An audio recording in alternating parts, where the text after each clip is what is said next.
Aleluia, irmãos. Tome o seu assento. Glórias ao Cordeiro de Deus. Ele é digno de todo louvor, de toda honra, de toda glória e de toda adoração. Irmãos, eu queria primeiro dizer que para mim é uma satisfação muito grande estar aqui, estar conhecendo a comunidade Sacramento de Amor.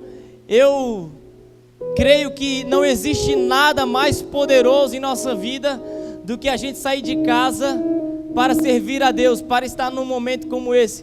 E eu não creio que o Senhor ajunta esse tanto de pessoas simplesmente para nos entreter, mas para provocar algo profundo no nosso coração. Certamente o Senhor te trouxe aqui porque quer que você participe desse encontro para experimentar com Ele algo que te transforme de forma mais profunda. Talvez algo que você já experimentou, porque o Evangelho é o mesmo, ele não muda. Mas o que muda é a maneira com que a gente encara essas verdades que estão registradas nas Sagradas Escrituras. E se você está aqui hoje, Deus quer te levar a dar um passo a mais no seu processo de conversão. Não importa quanto tempo você tenha de caminhada, o Senhor quer te convencer de algo que você ainda não está convencido, amém? Para quem não me conhece, meu nome é Everton. Eu há 10 anos prego o Evangelho. E durante esses 10 anos, 9 anos, eu tinha uma vida de segunda a sexta secular, no melhor sentido da expressão. Eu trabalhava numa empresa de segunda a sexta e no final de semana eu me dedicava ao anúncio do Evangelho. E de um ano para cá, novembro do ano passado, eu e minha esposa tomamos a decisão de dar um ano de entrega inteira para o Evangelho. Já fez um ano que a gente está full time no Evangelho e Deus nos chama a continuar. Nesse último ano, a gente rodou mais de 10 estados do país para anunciar o Evangelho. Não existe nada que me motiva mais a sair de casa do que pregar a palavra. Isso me realiza. E por que eu estou dizendo isso para você? Porque eu só fiz isso ao entender que Jesus Cristo não era a melhor opção de vida. Enquanto eu achei que Jesus era a melhor opção de vida, eu não tinha coragem para tomar essa decisão. Eu pago aluguel, eu tenho 3 filhos, como que eu tomaria essa decisão? Vou viver inteiramente da providência durante um tempo para pregar a palavra. E só tomei coragem de fazer isso quando entendi que Jesus Cristo não é a melhor opção de vida. Então eu vou falar algumas coisas para você aqui, e eu queria lhe pedir que repetisse isso comigo. Repita assim, ó: Jesus não é a melhor opção de vida. Aleluia, glória a Deus. Foi entendendo isso que eu tomei a coragem de viver integralmente pela causa do Evangelho. Eu sou casado, como disse, com a segunda mulher mais linda do mundo, a Dona Carol. Ela só perde para a Virgem Maria, a coisa linda. E em 6 anos de casado, o Senhor nos visitou 3 vezes, nos dando 3 bênçãos: Afonso, Vicente e Timóteo, nossos 3 filhos. E eu saio de casa desejando pelas pessoas que estão me ouvindo a mesma coisa que eu desejo para os meus filhos. Então, quando eu venho pregar, eu peço ao Senhor que nutra em meu coração, no momento que estiver pregando, por vocês que me ouvem, algo semelhante ao que eu sinto para os meus filhos. Porque nas relações humanas, se tem uma relação que existe pureza, fidelidade, honestidade e honra, é a relação de um pai para um filho. A relação de um marido para uma esposa é muito bom, maravilha. A relação entre 2 amigos é ótima, mas a relação de um pai e de uma mãe para o seu filho é uma relação que contém nela pureza. Nosso Senhor Jesus Cristo, Ele nos ensina: nós que somos maus, sabemos dar coisas boas aos nossos filhos. Então imagine, a relação de um pai e de uma mãe pelo seu filho é algo extraordinário. Quem é pai e mãe nesse ambiente aqui sabe do que eu estou falando. Temos pais e mães aqui? Levanta a mão, por gentileza. Você sabe do que eu estou falando. A gente vive e morre por conta dos nossos filhos. Então o que eu quero provocar no seu coração é algo que eu tenho a minha vida inteira com os meus filhos para provocar no coração deles. Vocês, eu tenho 1 hora mais ou menos. E o que eu desejo para os meus filhos? Eu desejo que eles entendam que Jesus Cristo não é a melhor opção de vida. Everton, isso soa contraditório, irmão. Eu sei que soa. Ontem eu cheguei aqui em Divinópolis e os irmãos me levaram para comer numa pizzaria. E chegando lá eu fui convidar o dono da pizzaria para vir para o encontro aqui hoje. Não sei se ele veio, mas eu fiz o convite. E eu falei para ele, vamos para o encontro amanhã, lá na comunidade. Ele falou assim, amanhã eu não posso, tenho outros compromissos. Aí eu peguei e falei para ele assim, fiz uma barganha com ele: se o compromisso que você tiver amanhã for melhor do que o encontro lá na comunidade Sacramento de Amor, eu deixo de ir para a comunidade Sacramento de Amor e vou com você para o seu compromisso. Parece justo, sim ou não? Pelo amor de Deus. O Daniel não ressuscitou vocês, não? Eu vou ressuscitar então. Espera aí. Eu nunca preguei para defunto. Eu não tenho carisma de ressuscitar os mortos. Mas se for o caso hoje, a gente vai ressuscitar.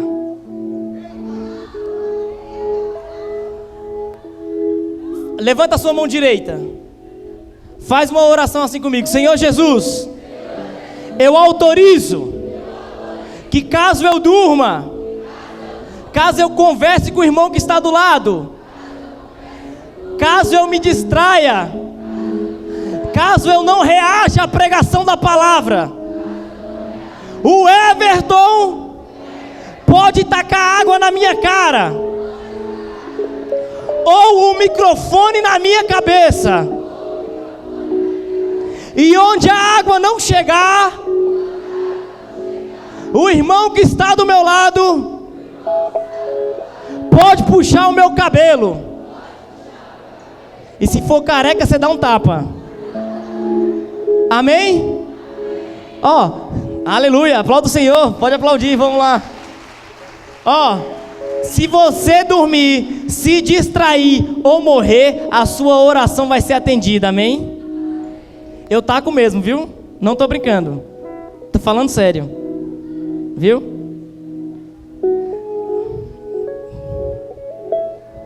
Vocês não sabem com quem vocês estão lidando.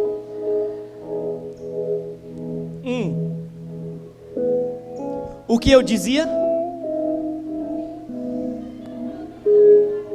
Da pizzaria.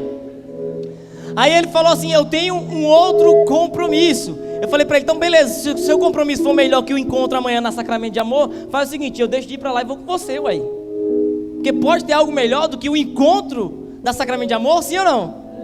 Não. Aí ele falou assim, certamente o compromisso que você vai amanhã é melhor do que qualquer compromisso que eu possa ter.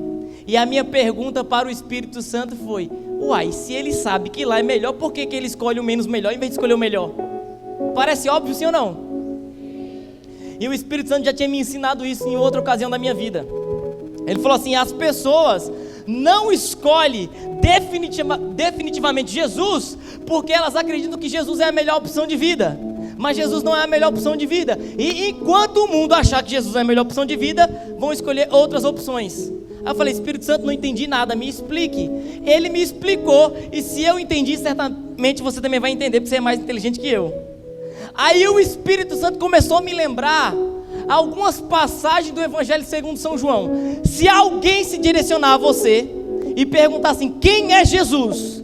Você fala assim, eu vou ler primeiro o Evangelho segundo São João, depois eu te respondo. Por quê? No Evangelho segundo São João, a cada capítulo do Evangelho, para você entender o Evangelho segundo São João, a cada capítulo do Evangelho, o evangelista ou o próprio Jesus traz uma definição a respeito de quem Jesus é, amém? Ou seja, se você for no posto de gasolina da esquina e perguntar quem é Jesus, alguém lá vai ter uma resposta a respeito de quem é Jesus. Uma vez eu estava assistindo um talk show muito famoso aí, o De Noite com Danilo Gentili, e o Whindersson Nunes estava lá, e ele falou assim, há poucos dias eu estava na Índia, e lá eu conheci uma divindade cultuada, que é mais ou menos como Jesus, ela é quase um Jesus. Eu falei, irmão, você não sabe o que você está falando. Aí ele falou assim, é quase a mesma coisa. Eu falei, está me tirando, irmão. Mas eu não fiquei com raiva, sabe por quê? Porque a culpa também é nossa. Porque a gente não vive como se Jesus fosse algo diferente de outras divindades. Quer saber? Quer fazer um parênteses dentro do parênteses. Se o Galo ganha a Libertadores ontem, meus irmãos, vocês estariam em outro estado de espírito aqui hoje. Talvez não tivesse nem vindo. E o entusiasmo que vocês comemorariam o título do Galo, certamente ele é mais expressivo do que o entusiasmo que você demonstra no domingo de Páscoa com a notícia que Jesus Cristo está vivo. Irmãos, não existe anúncio mais poderoso na face da terra. Jesus Cristo está vivo, irmão. Isso muda absolutamente tudo. Krishna morreu e os restos mortais de Krishna estão lá no sepulcro dele. Jesus Cristo não, Jesus Cristo está vivo. E isso muda absolutamente tudo. Fecha os parênteses. Em outros lugares, quando eu falo isso, o povo dá glória. Aqui vocês são tudo testemunha de Jeová, pelo amor de Deus. Dá um glória aí, vai.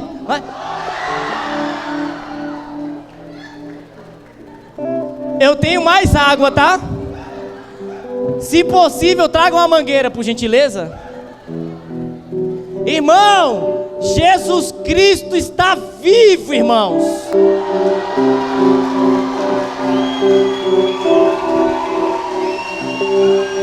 Isso muda absolutamente tudo.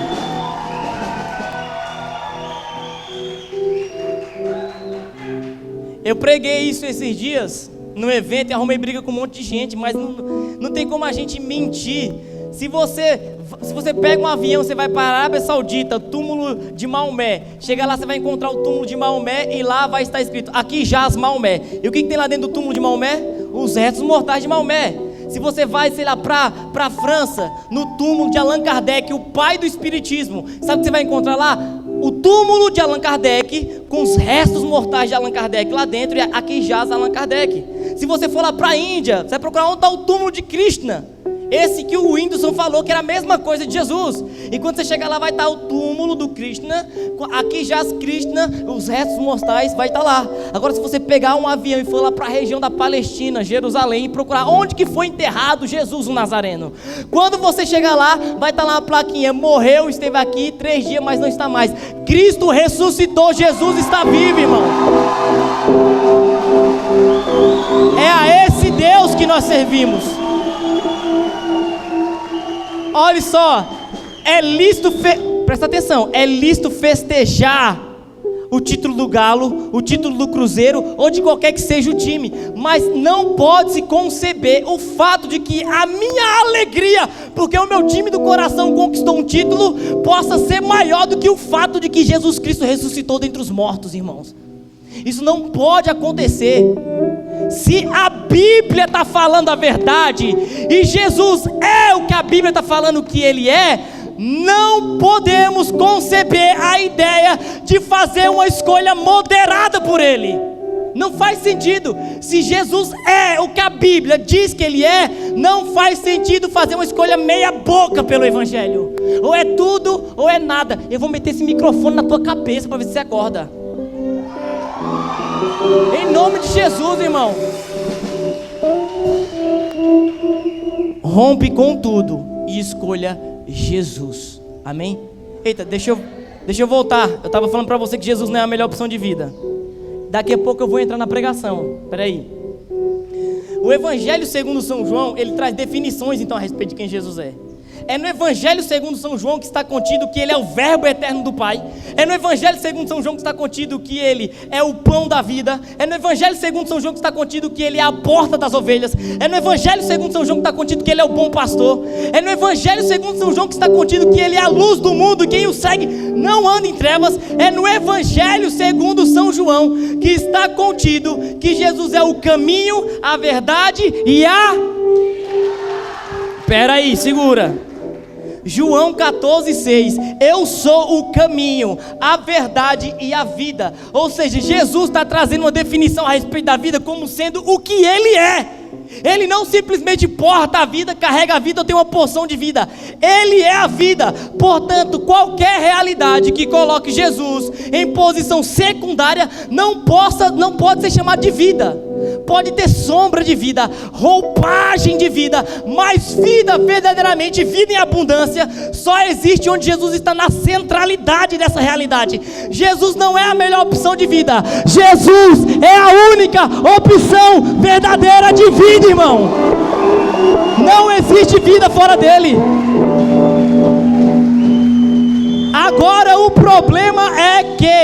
você começou a caminhar na igreja e você pensou, Jesus é a melhor opção de vida. Agora, onde que está o problema de achar que Jesus é a melhor opção de vida? É que se Ele é a melhor opção de vida, Ele não é a única. Ele é a melhor, dentre outras, menos melhor. Agora, onde que está o X da questão? A melhor opção de vida, se Jesus for a melhor opção de vida, exige tudo de mim. Eu preciso me esvaziar por inteiro para ter a Cristo. Existem outras opções que não é a melhor, também é boa, e essa não exige nada de mim. O caminho é largo. E aqui está o problema de você achar que Jesus é a melhor opção de vida, porque você não quer se comprometer com aquilo que a, entre aspas, melhor pede, e você se contenta em viver uma vida meia boca, ainda que não seja melhor. Mas eu quero que você entenda uma coisa, ainda que você esqueça tudo que eu vou dizer aqui, Jesus, Ele não é a melhor opção de vida, Ele é a única. O mundo precisa, presta atenção, o mundo precisa olhar para você e entender que você fez uma escolha não por uma boa opção ou a melhor opção, mas pela única. E aí o mundo vai crer. Tem gente que tem entusiasmo, velho, para contar. Por exemplo, tem um ditado que diz: notícia ruim corre rápido, certo? Não pode acontecer uma notícia ruim, um acidente, você chega, eita, o que aconteceu? E você vem assim animado para contar. Agora, Jesus ressuscitou, está vivo, e você é todo tímido para falar que Jesus está vivo, que Jesus ressuscitou. Não faz sentido. Tem gente que conta com mais entusiasmo no ambiente de trabalho o que aconteceu no último capítulo da novela do que as boas novas do Evangelho. Sabe qual é o problema? Você acredita mais no que o William Bonner fala no Jornal Nacional do que o apóstolo João escreveu no Evangelho. Você dá mais credibilidade para o que o William Bonner anunciou, o que falou no Fantástico, do que São João, São Mateus escreveu no Evangelho, irmão. Ao mesmo tempo que você se diz católico. É lamentável. É lamentável. Amém. Bendito seja Deus.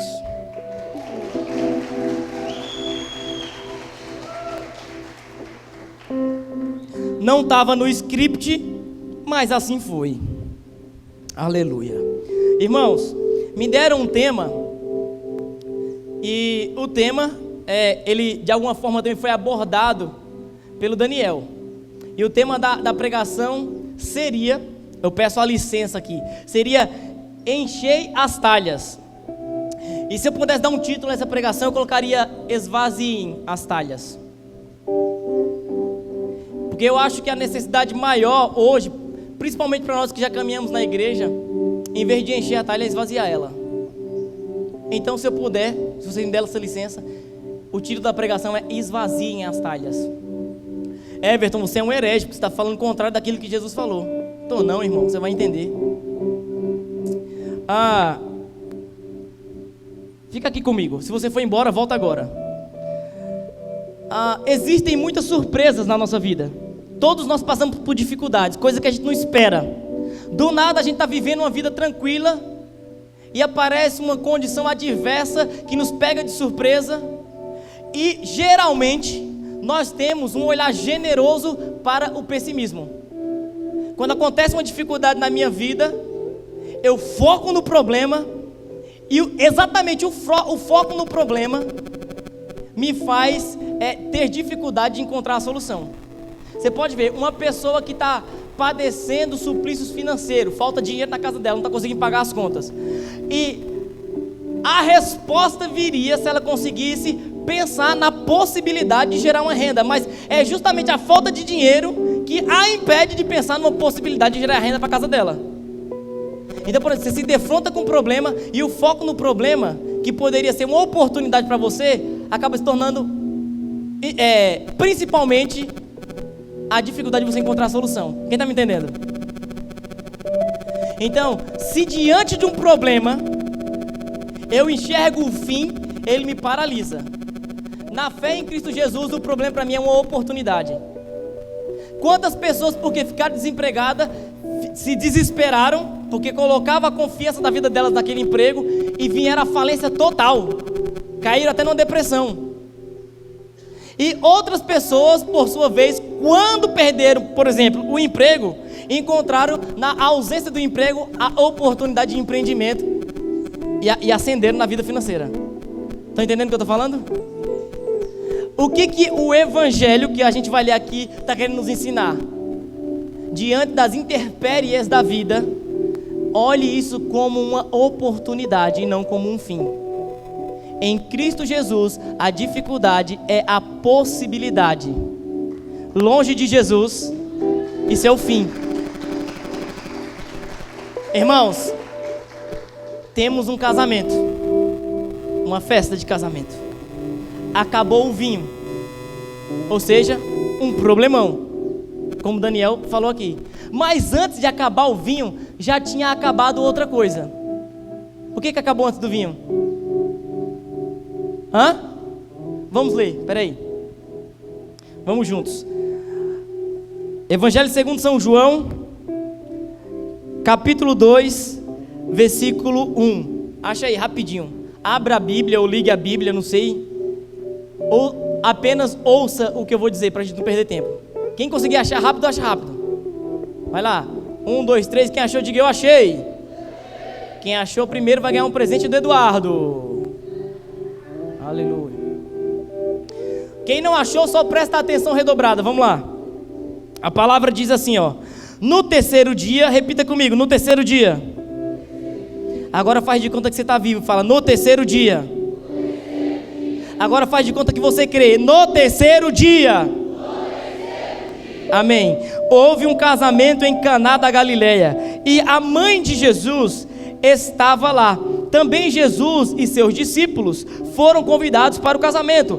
Faltando o vinho, a mãe de Jesus lhe disse: eles não têm vinho. Jesus lhe respondeu: mulher, para que me diz isso? A minha hora ainda não chegou. Sua mãe disse aos que estavam servindo: fazei tudo o que eles vos disser. Estavam ali 6 talhas de pedra. Quantas talhas? Não, vamos lá, gente, pelo amor de Deus, está muito ruim. Quantas talhas de pedra? Talhas de quê? 6 talhas de pedra. Repita comigo, 6 talhas de pedra. Aleluia.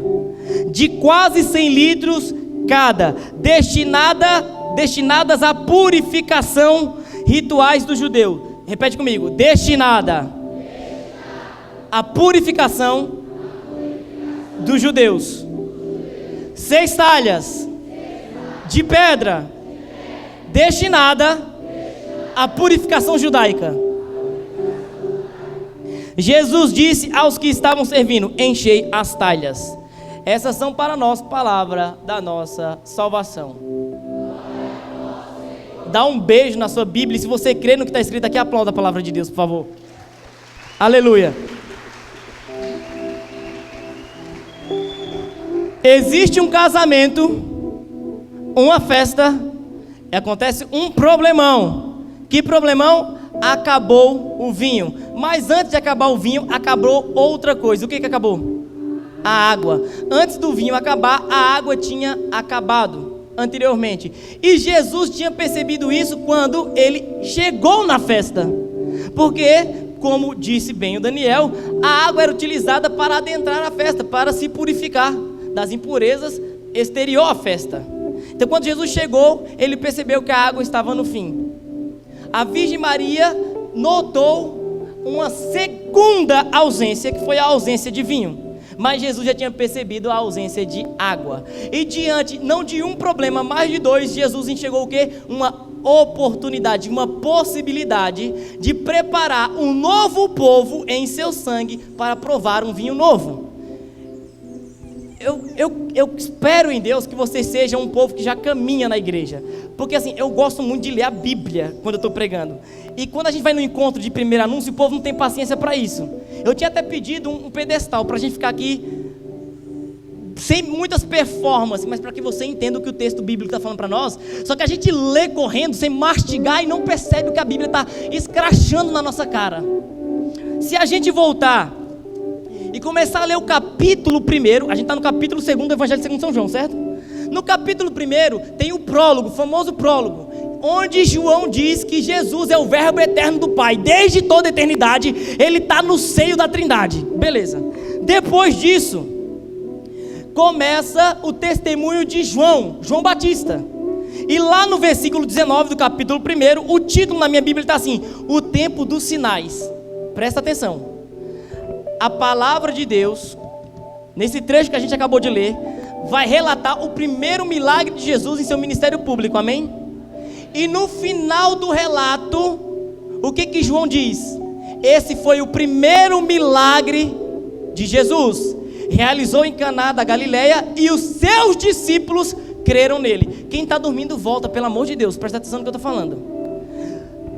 O primeiro milagre, ele é narrado no capítulo 2, mas o título do tempo dos sinais, dos milagres, começa já em João capítulo 1, versículo 19. Eu não vou ler todo o texto, eu vou tentar não ler para você não dormir. Mas olha só como começa, lá no versículo 19 do capítulo 1.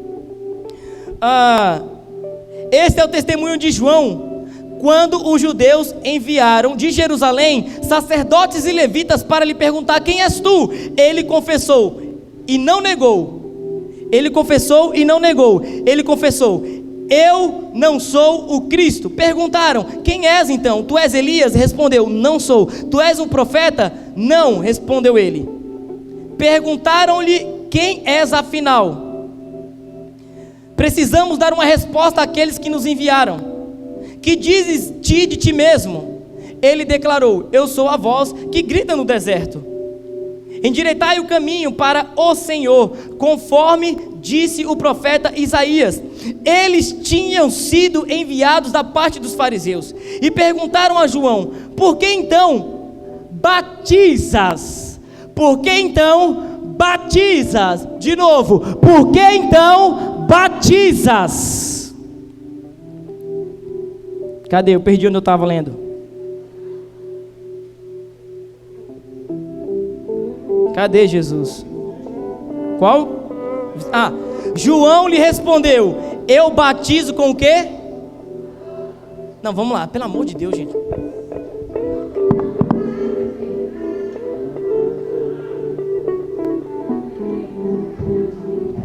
João respondeu: eu batizo com o quê? Olha como o povo aprende rápido aqui, Eduardo, tá vendo? Eu batizo com água. Volta aqui de novo. Então, olha só, eu vou agora encurtar a história para você, porque eu tinha que ler o capítulo praticamente todo, mas eu vou te poupar de ficar me ouvindo ler. Aí eles perguntam para João: por que você batiza? João falou assim: eu batizo com água, mas entre vós está alguém que vós não conheceis, aquele que vem depois de mim. Olha só, quando acaba esse trecho, lá no versículo 28, começa o 29. Aí a palavra diz: no dia seguinte, ou seja, primeiro dia, os fariseus vão, né, os mestres da lei vão, interrogam ele diz que ele batiza com água, certo? Aí a Bíblia narra, no dia seguinte, ou seja, dia 2, aí eles fazem a mesma interrogação para João de novo, e lá no versículo 31, João diz assim: eu também não conhecia, mas vim batizar com o quê? Abra a boca, pelo amor de Deus. Água. Ou seja, João está preparando o caminho para Jesus, e nos versículos, de forma didática, eu não sei se foi pensado, mas aprove a Deus que aqui estivesse assim. Ele está falando: eu batizei com uma água que não é mais suficiente para a purificação do povo judeu, mas virá alguém depois de mim, e a água que ele batizar é uma água tomada pelo Espírito e pelo fogo. Peraí, segura aí. Aí beleza, esse foi o segundo dia, certo? Aí você vai lá para o versículo 35, aí o que está escrito lá, as primeiras palavras do versículo 35, está escrito o que aí?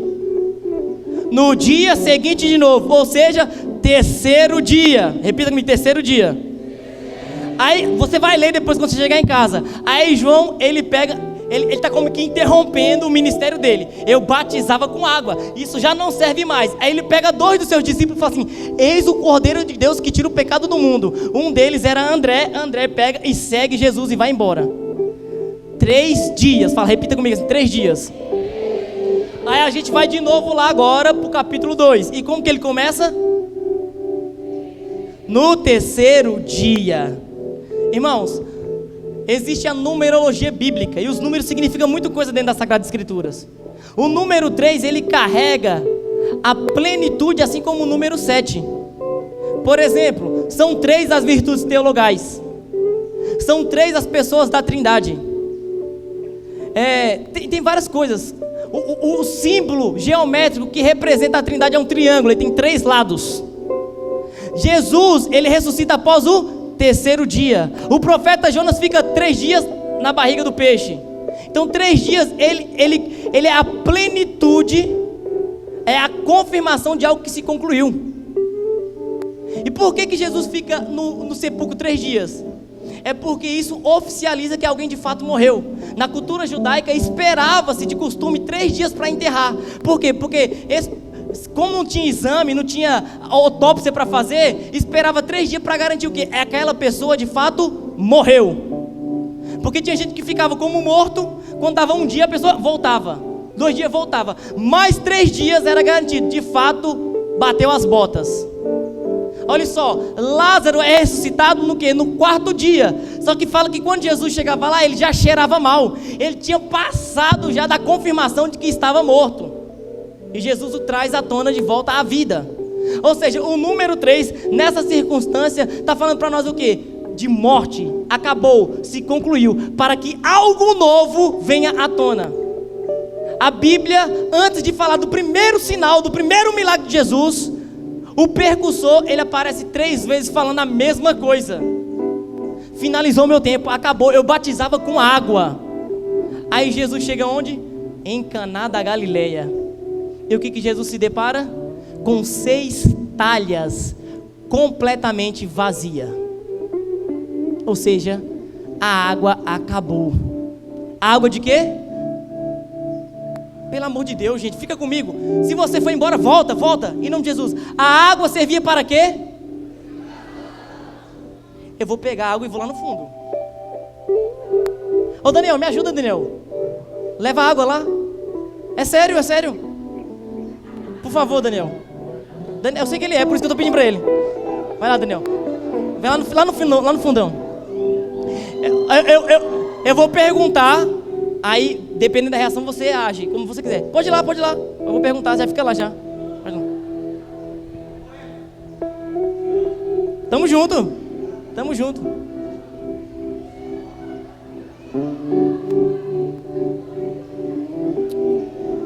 Ai, minha chapinha. Aê, boa, Daniel. Olha só, vamos lá, volta aqui. Se você estiver vivo, não vai acontecer nada, pode ficar tranquilo. É só você ficar vivo. Existe um casamento, um problema. O vinho acabou. Mas antes do vinho acabar, o que tinha acabado? A água. A água que estava depositada em 6 talhas de pedras. O número 6 também tem um significado na Bíblia. Da mesma forma que o 7 é a plenitude, Deus, ele conclui a sua obra no 6º dia, no 7º descansa. O número 6 é o número de quem? Meu e seu, que representa o quê? A imperfeição, a insuficiência salvífica. Então quando Jesus chega na festa, ele encontra o quê? 6 talhas de... A pedra faz alusão à lei do Antigo Testamento, que estava registrada em talhas de pedra, que antes já mencionado por João Batista, que já não servia de nada. Aquela purificação judaica, ela é insuficiente. A purificação que de fato satisfaz o desejo de Deus para a nossa vida se chama batismo. Peraí, segura. Eu quero que você preste atenção, peraí. Ou seja, o que a palavra está dizendo para nós? Até aqui, João é o último dos profetas. Ele encerra o Antigo Testamento. Até aqui, essa água que ele usava era uma pedagoga, diz Paulo aos Gálatas. Ela serviu até aqui, mas até aqui ela acabou a função dela, porque ela não tem plenitude suficiente para te purificar.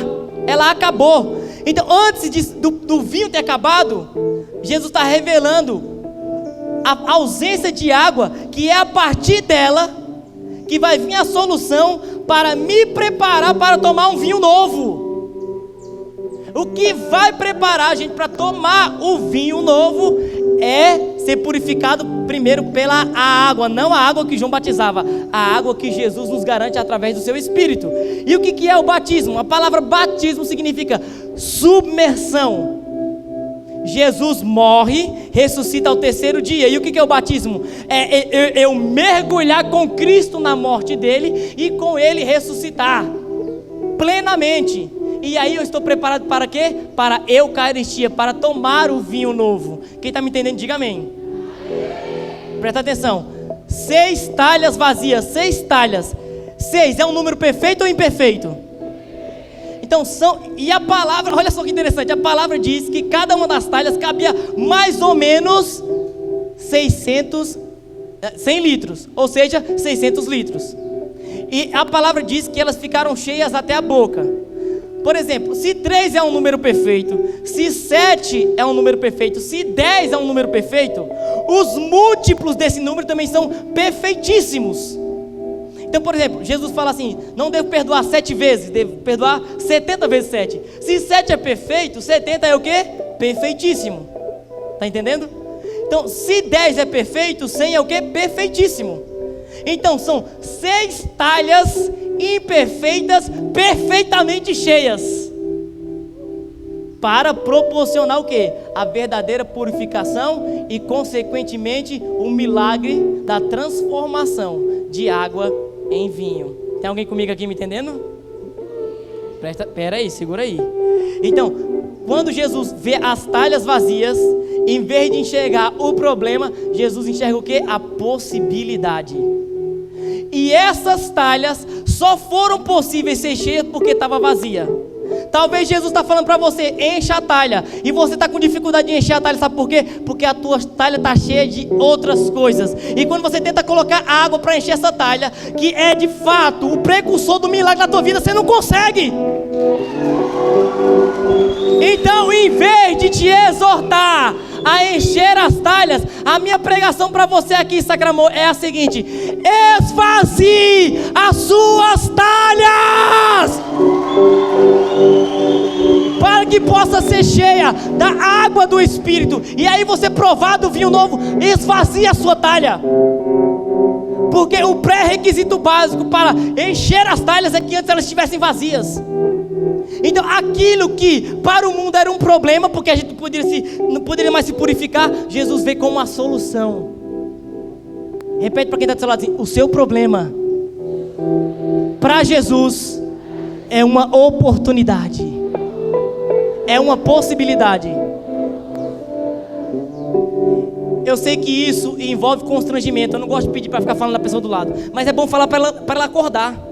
Olha para quem está do outro lado, mete a mão na cara dela e fala assim: o seu problema, não, o seu problema com Jesus é uma possibilidade.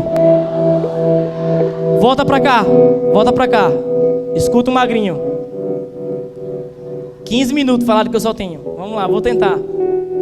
Irmãos, onde você enxerga o fim, Jesus enxerga uma estrada.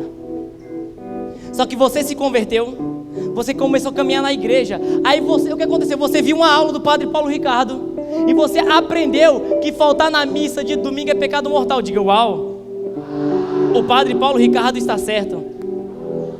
Aí você continuou estudando e você entendeu que era bonito participar da missa de véu e de saiona. Aleluia, bendito seja Deus. Você foi entendendo que, sei lá, que não podia bater palma na missa. Aí você abraçou isso. Aí apareceu um movimento na internet que pregava o alto nível intelectual e falou pra você que beber e fumar não era pecado. Aí você meteu o charutão na boca, você começou a beber uma cachaça, porque você entendeu que agora você é um católico evoluído. E depois disso muitas pessoas estão nem entendendo o que eu estou falando, mas quem pegou, pega. Mais um parêntese, para que fique claro o que eu estou querendo dizer. Beber e fumar é pecado? Não, não é. Beber e fumar não é pecado. Agora, peraí, vou arrumar aqui o que eu falei agora. Por que você deixa de fazer uma coisa? Você deixa de fazer uma coisa ou porque é crime, ou porque é algo de foro íntimo. Por exemplo, é pecado ter relação sexual com a sua esposa? Não. E por que você não faz isso publicamente? Porque é um atentado ao pudor, porque é algo do foro íntimo. Você não faz publicamente por quê? É porque é pecado? Não. Entendeu? Você deixa de fazer uma coisa por vergonha também. E existem coisas que você deixa de fazer, não é porque não é pecado, é porque não convém a um cristão. Embora não seja pecado, não convém a um católico beber e fumar.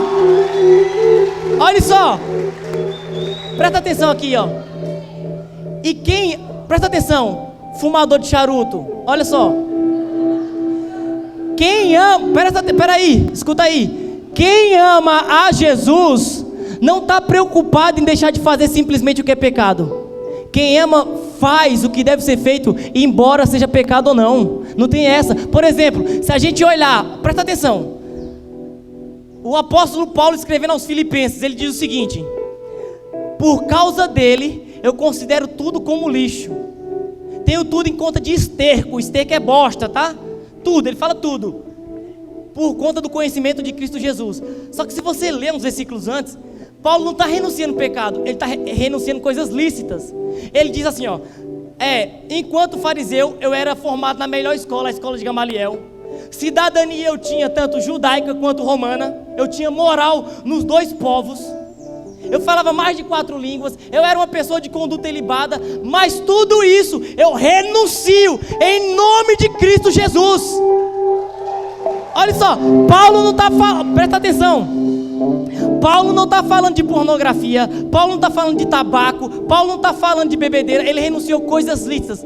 Você quer crescer no grau de intimidade com Jesus? Sim ou não? Para crescer no grau de intimidade com Jesus, não basta renunciar a pecado, é preciso renunciar inclusive o que é lícito por amor a Ele. Senão nada feito. Nada feito. Por conta de Jesus, eu sei que beber não é pecado, mas para potencializar o meu id, eu deixo inclusive de beber, irmão. E para mim não tem problema não. Amém. Olha só. Onde nós vemos um fim, Jesus vê estrada. Talha vazia para nós é um problema, para Jesus é uma possibilidade. Eu vou dar um exemplo muito claro para você aqui. Eu quero que isso fique guardado no seu coração, para que você se convença do que eu estou querendo dizer aqui. Existe uma série chamada The Bible, a Bíblia. Essa série ela tinha lá no Netflix, não sei se tem mais. Mas a série é muito interessante porque ela traz para nós um panorâmica bíblico de Gênesis e Apocalipse. É muito interessante. Se você tiver a oportunidade, procure. Você começa a se contextualizar dentro da Bíblia, é muito bom. E quando chega no Novo Testamento, que a série vai trazer à tona, não é The Chosen, viu? É outra. É The Bible, a Bíblia. E quando a série vai narrar o chamado do apóstolo Pedro, é muito interessante. Pedro está lá, consertando redes, porque passou a noite inteira tentando pescar e não conseguia pegar nada. Certo? Então você imagine como é que estava Pedro, frustrado, certo? Porque o que Pedro era? Pescador. O que ele mais sabia fazer? Pescar. Ele passou a noite toda tentando fazer o quê? Pegar peixe.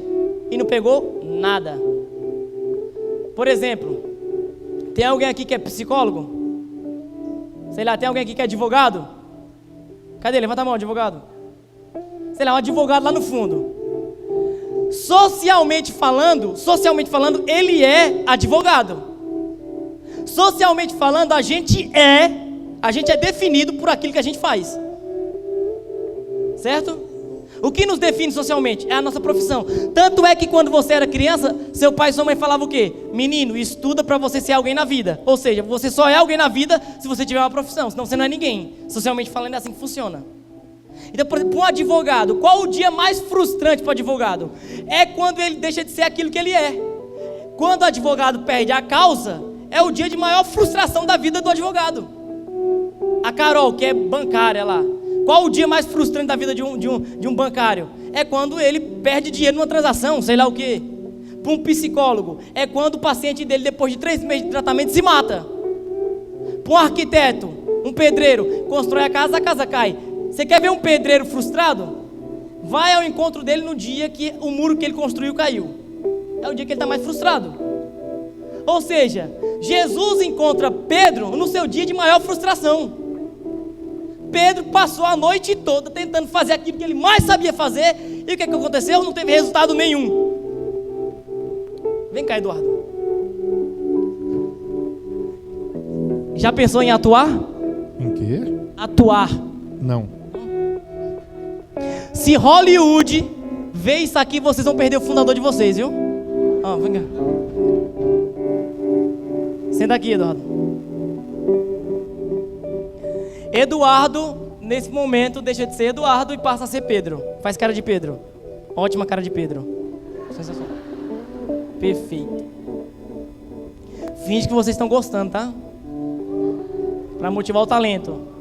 Aê, boa.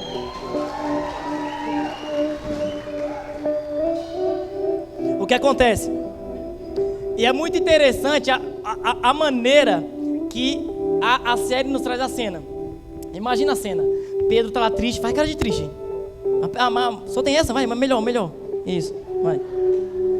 Pedro está triste na praia porque tentou pescar a noite inteira e não conseguiu pegar absolutamente nada. Tá lá consertando as redes, cabisbaixo, abatido.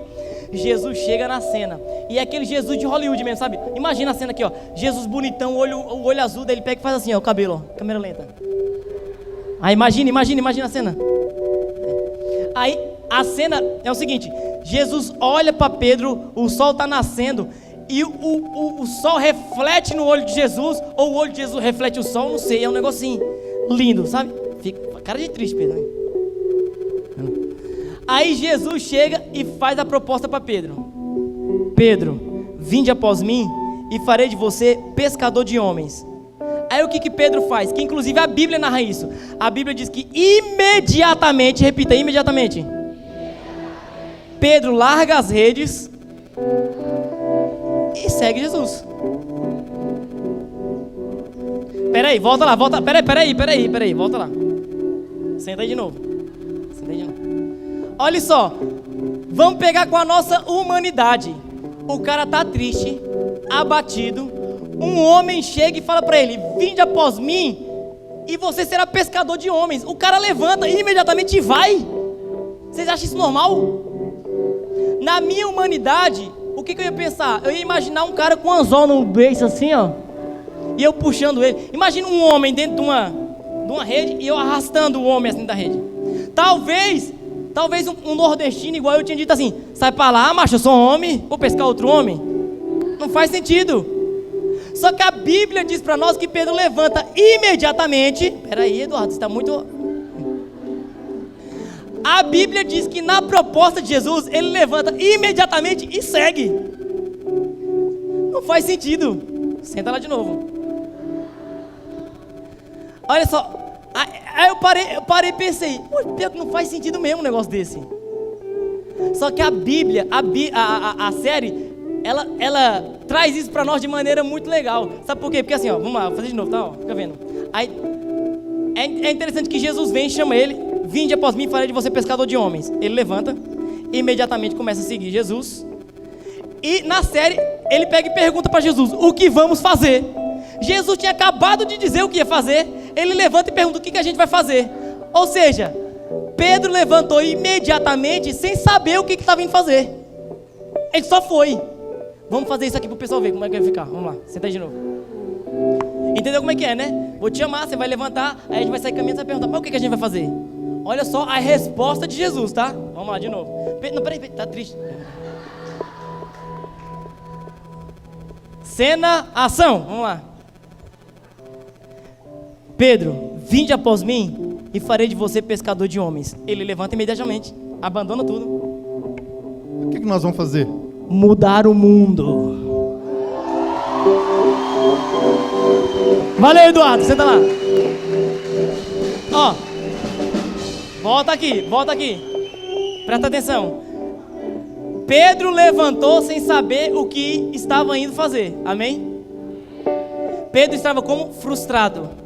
Você consegue imaginar que que se Pedro tivesse pescado a noite inteira, tivesse com a barca cheia de peixe, Jesus ia chegar para ele e falava assim: Pedro, vinde após mim e farei de você pescador de homens. O que Pedro ia fazer? Sai daqui, macho, eu estou contando os peixes, eu vou vender. Para que eu vou querer pescar homem com esse tanto de peixe no meu barco?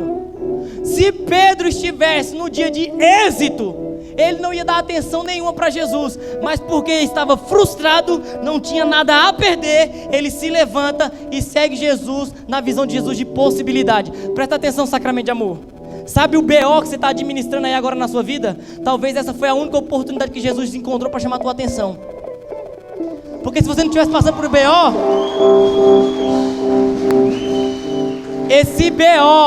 esse problema que você está enfrentando foi a maneira que Jesus encontrou para você chamar a sua atenção para Ele e para que você pudesse tomar uma atitude de encher a talha, mas antes esvaziasse desse BO. Irmãos, não importa o perrengue, não importa o BO, se você está vivo ainda, se teu coração está batendo, é por permissão de Deus. Ele é o dono do ar e o dono do nosso pulmão, irmão. Se ele apertar um botão, já era, acabou. Se ele permite você estar vivo ainda diante desse BO, é traição, é morte na família, é adultério, seu marido está com outra, seu esposo está com outra, é bebedeira, é cachaçada. Se ele permite você estar passando por isso, é porque ele quer chamar a tua atenção para alguma coisa. Ele não permite isso à toa. E talvez se você tivesse com a vida de vento em polpa, você não estaria aqui hoje nesse encontro para ouvir eu falando para você: esvazie a sua talha. Enquanto você, presta atenção, enquanto você quiser resolver o seu BO, o seu problema, o seu pecado do seu jeito, a tua talha vai estar vazia, impossibilitando de receber água nova. Abra mão do seu modus operandi de resolver as coisas. Abra mão do seu modo de entender felicidade. Quero ser feliz dessa forma. Abra mão! Abra mão do seu jeito de viver catolicismo. Eu sou católico do meu jeito. Vá pro quinto dos infernos com esse seu catolicismo do seu jeito. Abra mão. Quer encher as talhas? Esvazie ela antes. Como eu dizia, talvez você está caminhando há muito tempo. Você usa o véu, mas Deus não te chamou simplesmente para ser o detetive do véu, o detetive da piedade na sua paróquia, porque agora você aprendeu a comungar de joelhos, e porque agora você começou a vestir uma roupa mais modesta, você olha as pessoas de cima para baixo, porque agora você tem um sinal de uma comunidade, você olha as pessoas de cima para baixo. Ou você se converte e esvazia a sua talha, ou você vai para o inferno com o sinal da Sacramor e tudo. Tá entendendo? Veja bem, você foi chamado não simplesmente para aprender que bater palma na missa não é conveniente. Você não foi chamado para aprender e dar carteirada dizendo que o Pai Nosso na missa não diz amém. Você não foi chamado para aprender e sair por aí dando carteirada dizendo que faltar na missa de domingo é pecado. Eu sei que isso tudo é verdade. Você foi chamado como um eleito para amar. E sem amor nada disso tem sentido, irmão. Não estou falando. É bom você explicar tudo, porque o povo gosta de mudar o que a gente está falando. É bom vestir o uso do véu, não é disso que eu estou falando. Vocês estão entendendo, né? É preciso sim se vestir de forma modesta, é a coisa mais linda. É preciso sim comungar com piedade, se possível de joelho na boca, faça isso. Mas sem amor, isso tudo é um aceleramento para você ir para o inferno. Ou faz amando, ou não tem sentido. Olha só, eu fico louco com isso, meu tempo está esgotado. O da oração ou da pregação? Tudo? Ah tá, peraí então. Olha só, eu fico indignado que a pessoa fala assim, ó: eu vou na missa dia de domingo, porque faltar na missa dia de domingo é pecado mortal. Dá vontade de meter um tapa na cara desse infeliz. Porque precisa entender que faltar é pecado mortal para mim poder ir. E se não fosse, você não ia não? Quem só vai por obrigação não vai por amor, irmão. E o que Jesus está falando? A lei antiga, ela é insuficiente. A água do Antigo Testamento não funciona mais. As talhas de pedra do Antigo Testamento estão vazias. Receba água nova. A graça é superior à lei, irmão. Peraí, segura aí. Se no Antigo Testamento, para você cometer adultério, você precisava sair com uma moça, levar ela para um motel e ter relação sexual com ela, a graça, ela eleva o padrão da coisa. E Jesus diz, só de você imaginar, você já cometeu pecado. Então a graça não facilita, ela eleva o padrão, mas ela pede que faça com amor e não por obrigação, para cumprir um rito. Então eu não vou na missa porque faltar na missa de domingo é pecado mortal. Eu vou na missa comungar Jesus na Eucaristia porque eu amo. É outra coisa, irmão. Olha lá, servos consagrados da Sacramor. Se precisa de uma regra para que você tenha que se reunir com seus irmãos, reveja a sua consagração. Tem uma regra, tem que estar lá naquele dia, para o nosso grupo, para o nosso momento.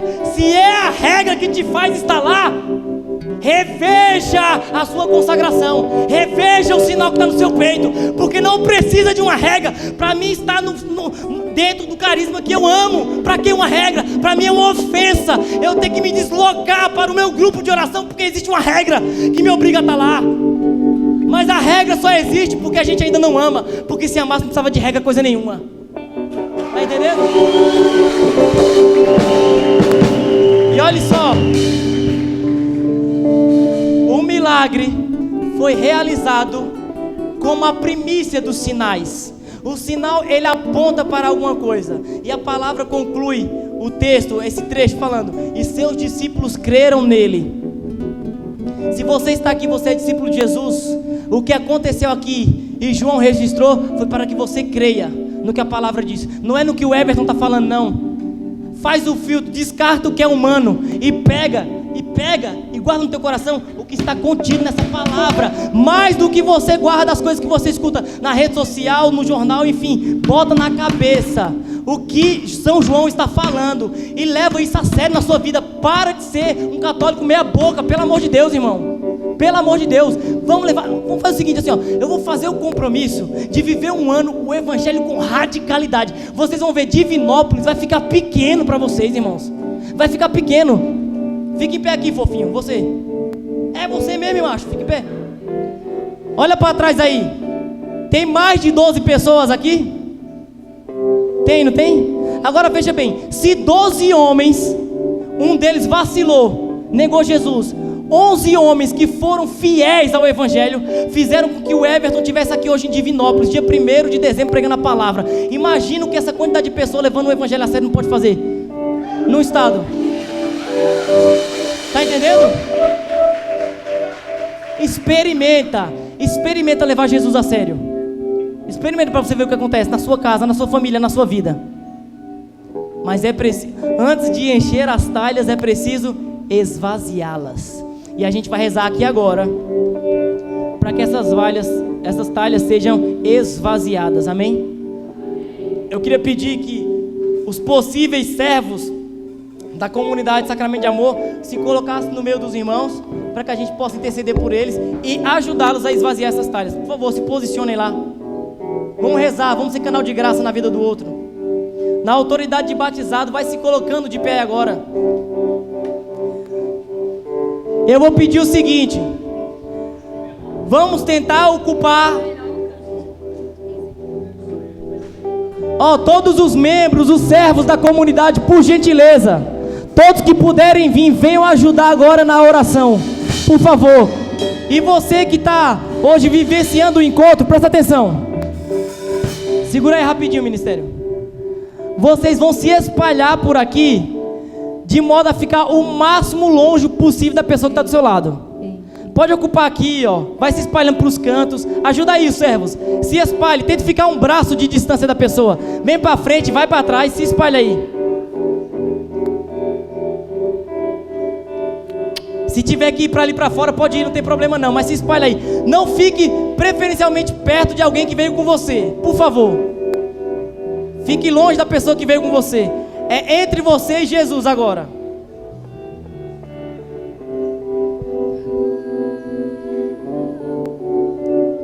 na liberdade dos filhos de Deus, nós vamos rezar, pedindo que saia da nossa vida, saia da nossa talha, tudo aquilo que está impedindo a água de entrar, para que eu possa provar o vinho novo, para que vinho venha a saciar a minha sede. Eu preciso encher de água, mas se estiver cheio de qualquer outra convicção pessoal, a água não pode transbordar nessas talhas. Feche os teus olhos, em nome de Jesus. E nós vamos fazer o seguinte: ao conduzir a oração, todas as vezes que eu gritar, seja livre, você vai gritar, eu sou livre. Você vai declarar isso como um ato profético na tua vida, porque talvez as tuas convicções, o desejo da aceitação humana, o desejo da aceitação pública é o que está enchendo a tua talha, de tal modo que você não pode colocar água nova nela. Talvez a pornografia, a masturbação, o pecado de estimação é o que está enchendo a tua talha e impedindo de ser preenchida com a água nova.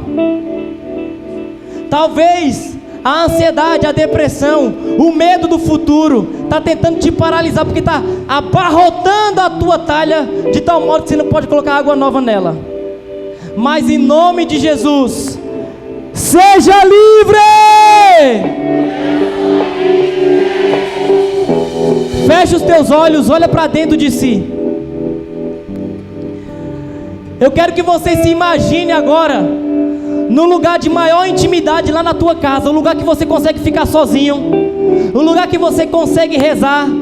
Talvez esse seja um lugar que você chorou muitas vezes e pensou que as suas lágrimas estavam indo ao chão, mas Jesus estava lá todo instante contigo, e Ele fala agora para você: nenhuma de suas lágrimas caíram no chão. A solidão que te afronta é para você perceber que você é tudo que eu preciso, que você precisa. Eu sou tudo que você precisa. A solidão só chegou na tua casa, a solidão só chegou na tua vida para você perceber que Jesus é tudo que você precisa. E contra o medo da solidão, seja livre! Eu sou livre! Feche os teus olhos, se coloca nesse lugar de aflição. Eu só permiti a fome na tua vida para que você perceba que eu sou o alimento. Eu só permiti a sede na tua vida para que você perceba que eu sou a tua água. Em nome de Jesus, seja livre! Com os olhos fechados, eu quero que você comece a tirar o seu pé do chão e em espírito comece a andar pelos ambientes da sua casa. Vamos, em nome de Jesus, levanta os teus pés, tira o pé do chão, começa a andar. Vai indo agora para o portão de saída da sua casa. E quando você chega no portão de saída, você olha para a sua rua, e a sua rua está escura. Só que quando você começa a caminhar pelas ruas do seu bairro, a rua começa a ficar iluminada, porque um filho de Deus que está sendo livre está caminhando por lá.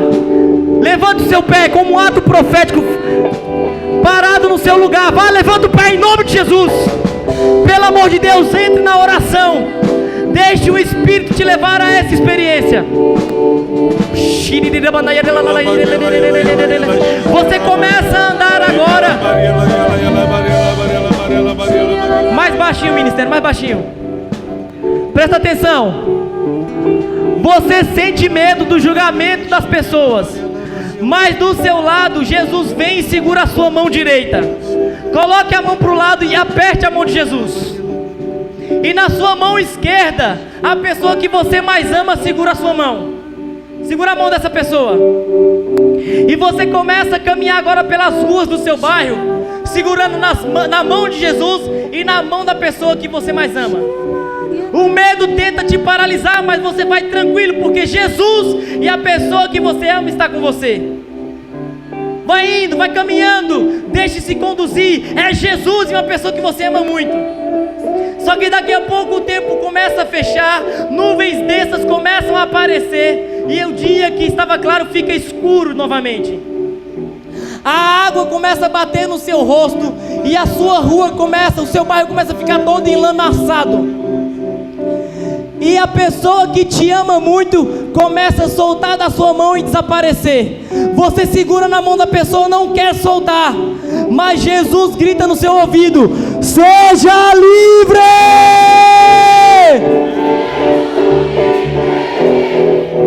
Você começa a caminhar confiante porque você está segurando na mão de Jesus. Mexa os seus pés, vamos, em nome de Jesus.